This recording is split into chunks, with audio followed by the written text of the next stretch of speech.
মেসিকে কেন্দ্র করে আজকের যে চূড়ান্ত অব্যবস্থা, এই অব্যবস্থার দায় সার্বিকভাবে আয়োজক সংস্থা।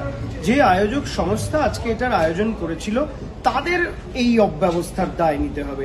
এর সঙ্গে রাজ্য সরকারের কোনো সম্পর্ক নেই, এর সঙ্গে তৃণমূল কংগ্রেসের কোনো সম্পর্ক নেই। রাজ্যের ক্রীড়ামন্ত্রী অরূপ বিশ্বাস সেখানে আমন্ত্রিত হিসেবে উপস্থিত ছিলেন মাত্র। এখন দেখুন, রাজ্য সরকার এই জাতীয় প্রোগ্রামের অনুমোদন তো দেবেই, যদি অনুমোদন না দিত তাহলে বাংলা বিরোধী বিজেপি তারা আবার এটাকে নিয়ে রাজনীতি করতেন। আজকে আমরা এই যুবভারতীতে দেখলাম যে গেরুয়া পতাকা ধারণ করে বিজেপির লোকেরা তারা সেখানে গন্ডগোল পাকানোর একটা চেষ্টা করেছে।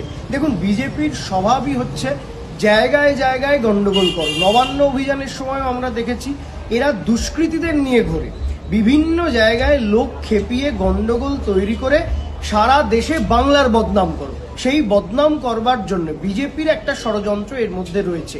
আপনারা ইতিমধ্যেই দেখেছেন রাজ্যের মুখ্যমন্ত্রী তিনি একটি 3 সদস্যের কমিটি গঠন করেছেন, যাতে গোটা ঘটনাটা তদন্ত হবে এবং সামনে আসবে পুরো বিষয়টা।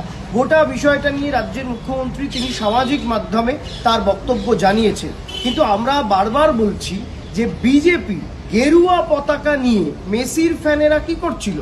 যারা মেসির ফ্যান, কেউ মেসির ছবি হাতে নিয়ে যেতে পারে, কেউ মেসির জার্সি হাতে নিয়ে যেতে পারে, জার্সি পরে যেতে পারে, কিন্তু গেরুয়া পতাকা নিয়ে যুবভারতী স্টেডিয়ামের ভেতরে অশান্তি পাকানোর চক্রান্ত সেটা কিন্তু এই বাংলা বিরোধী বিজেপিরাই করেছে।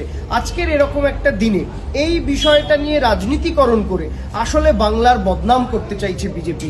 এটা থেকে আবার পরিষ্কার হয়ে যায় বিজেপি আদ্যপান্ত একটি বাংলা বিরোধী দল।